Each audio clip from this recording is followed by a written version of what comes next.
So that's the intellectual genealogy then, the inward turn, the sexualizing of that inward turn, and then the politicizing of that inward turn. But very few people read Rousseau. Very few of the people who now accept that the statement, I'm a woman trapped in a man's body, have read Judith Butler or very much in queer or gender theory. Very few people have read that. So how come these ideas have become so plausible to what we might call the ordinary man or woman in the street?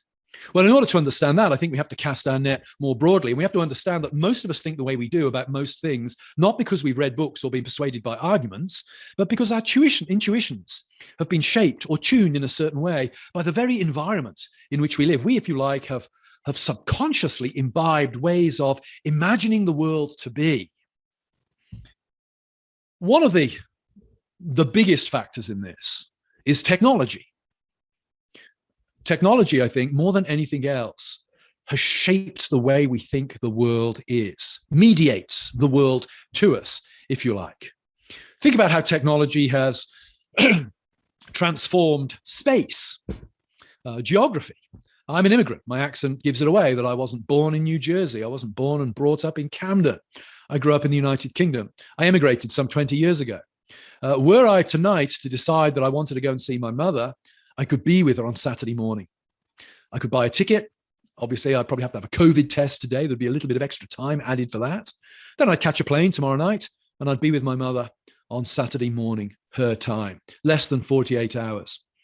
200 years ago, if I'd emigrated, I'd have left my loved ones on the quay in Bristol, knowing that I would almost certainly never see them again. Technology's transformed the way we imagine the world, imagine the possibilities of this world. It's changed the way we experience church. No longer do we go to the church that's closest to us typically. We choose our church because we can drive a distance and get there. Think about that. If you've been going to church in the Middle Ages, the only show in town would have been the only church in town. Now, nobody thinks about the church that way. Not even my Catholic friends who are supposed to worship in the parish where they live necessarily think that way. They will travel for a Latin Mass or something like this. The way we think about space has been transformed by technology.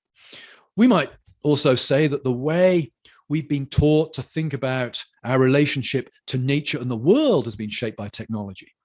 Technology has taught us to believe that we can control things. We are able to manipulate the environment in a way that was never possible before. If you'd grown up in the Middle Ages, you'd have been a farmer. You would have been, for want of a better term, in servitude to the seasons. You would have had to have sowed your seed, plowed the land, harvested at set times. Now, today, that still broadly applies in agriculture, although now we have irrigation. Now we have fertilizers. We can plant seeds in places where Mother Earth would not have allowed us to plant seeds 300 years ago. And also, most of us don't work in agriculture. We work in jobs that are not seasonally dependent.